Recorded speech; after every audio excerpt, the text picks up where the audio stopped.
Hello everyone, welcome to NXG News. I am JJ. Today we're going to bring to you the latest update from Sunday evening, October 8th, in the Israeli and Hamas conflict, which has been raging for nearly 48 hours now. And one of the most important announcements in Israeli history.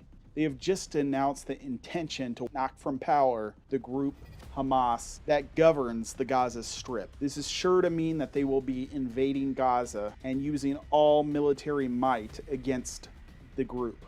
This is sure to spark off a regional war for groups like Hezbollah, which is a proxy group in Lebanon for Iran. They're almost sure to get involved. Just a quick breakdown. On October 7th, 2023, they pulled a surprise attack on Israel from the Gaza Strip using rockets, boats, and fighters to infiltrate Israeli territory. This is the most daring and deadly operation by the Palestinian militant group in its history. According to Hamas, they fired nearly 5,000 rockets at Israel, targeting cities like Tel Aviv and Jerusalem. They also sent hundreds of gunmen into southern Israel, and it's reported that number was nearly 1,000 gunmen being reported by Israeli military themselves in southern Israel, where they clashed with Israeli troops and civilians. Some of them even took and moved hostages into Gaza. That number currently reported by the two terrorist groups at around 130 hostages. But the Israeli military have not released that exact number as of yet. The IDF, the Israeli Defense Force, responded with a massive counterattack, bombing Hamas targets in Gaza in a shock and awe attack and engaging in ground battles with invaders. The IDF stated that they killed hundreds of Hamas militants and destroyed many of their weapons and facilities. They also declared a state of war and mobilized about 100,000 reservist soldiers to join in the fight. The spokesperson for the IDF, Lieutenant Colonel Jonathan Conricus, recently posted an update on the IDF's response, and one of the most important updates in Israeli history. He said almost 48 hours into the fighting, the situation in Israel is a dire one. He stated there actually was still fighting going on in southern Israel. He said that the fighting would continue for hours to come and possibly into days. In this update, he said he estimated up to 1,000 Hamas militants and entered and invaded Israeli territory on Saturday.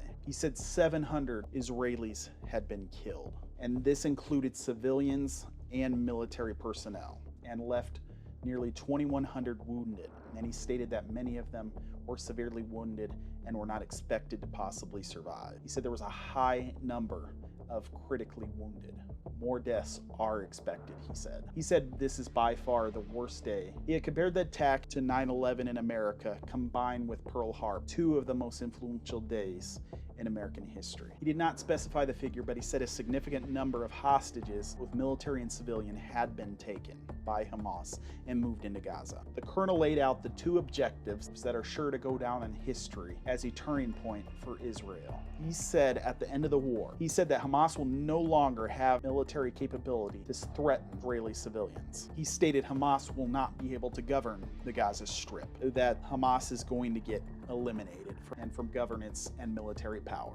The attack has sparked international reactions and condemnation. On the other hand, some countries and groups have expressed their support for Hamas and the Palestinian cause.